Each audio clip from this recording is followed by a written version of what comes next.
Aujourd'hui, nous allons parler du film White Men Can't Jump, mais version 1992. Oui, tout à fait, un film de 1992, donc qui célèbre ses 30 ans. Tu sais bien, mon bon Jamal, que chaque fois j'arrive avec un film sur un sport différent. Je l'avais pas encore fait, le basket, donc ça c'est pour les aficionados de basket. Il y en a plusieurs, hein. On considère qu'il y a 2-3 films vraiment absolument cultes pour le basket. Coach Carter, évidemment, qui est sur Netflix.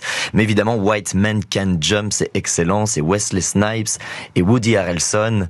Et c'est surtout, ça se passe, donc on est à Los Angeles, on est sur les terrains de street basket. Donc évidemment, on n'est pas dans les vrais stades de basket, mais on est dans la rue avec du trash talk, comme on dit en anglais. On est avec des blagues sur ta maman, on est avec des insultes pour déstabiliser l'adversaire, on est sur le fait de miser $100 en disant moi je t'attrape, je te bats pour $100, et tout le monde met $100 sur le terrain et on joue. Ça sent la sueur, ça sent les dunks, ça sent les petits moves qui humilient l'adversaire. C'est tout ce qu'on aime, et c'est pour ça que ce film est devenu culte, et c'est pour ça que je vous ai amené ce petit film White Men Can't Jump. Les blancs ne savent pas sauter, littéralement. Donc film réalisé par Ron Shelton. Oui, tout à fait. Version 1992, mais j'ai cru comprendre qu'il y avait un remake de ce film en 2022.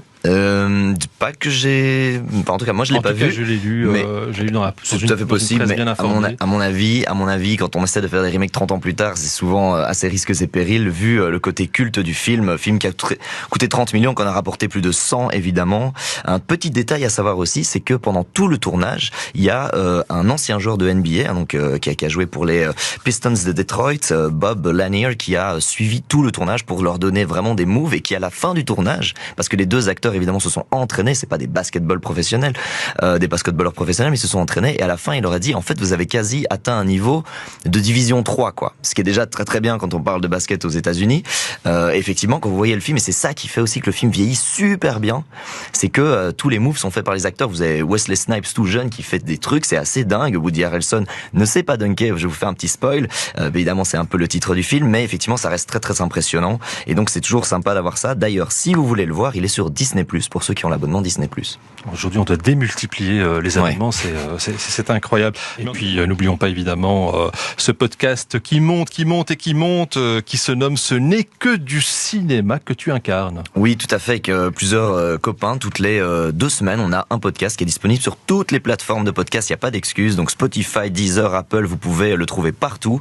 C'est chaque fois 5 films. On fait chaque fois une sortie cinéma, une sortie Netflix ou plateforme. On fait un film du passé, ce qu'on appelle la pépite du passé.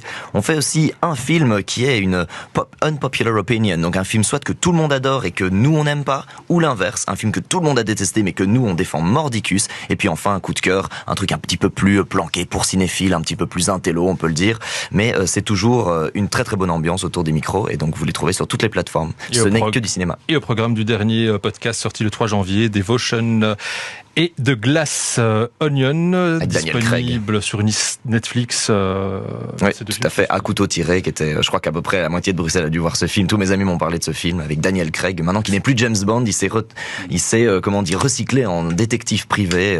Souvent, voilà, Benoît Blanc, exactement.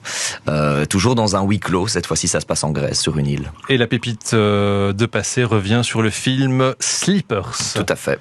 Un film avec aussi une brochette d'acteurs absolument incroyable, un film oublié qui est sur Netflix, qui est pas sur un sujet facile. Donc c'est une maison correctionnelle à New York dans les années 60, où en fait les enfants donc mineurs sont envoyés là-bas, et on va se rendre compte qu'il y a un scandale d'abus sur ces jeunes garçons. Et donc donc le film est en plusieurs parties. Quand ils sont jeunes, il y a ces scènes-là qui sont horribles, et puis quand ils deviennent plus grands, c'est le jeune Brad Pitt, c'est d'autres acteurs, Jason Patric, etc., qui sont adultes et qui vont faire une revanche sur leur bourreau d'avant. Donc c'est un sujet difficile, mais ça rassemble les acteurs. Robert De Niro, il y a, je l'ai dit, Brad Pitt. Enfin, il y a toute une série d'acteurs qu'on pourrait plus rassembler aujourd'hui maintenant. Donc c'est assez génial. Série de podcasts à retrouver sur les différentes plateformes de streaming, dont Spotify et consorts, qui se nomme donc Ce n'est que du cinéma de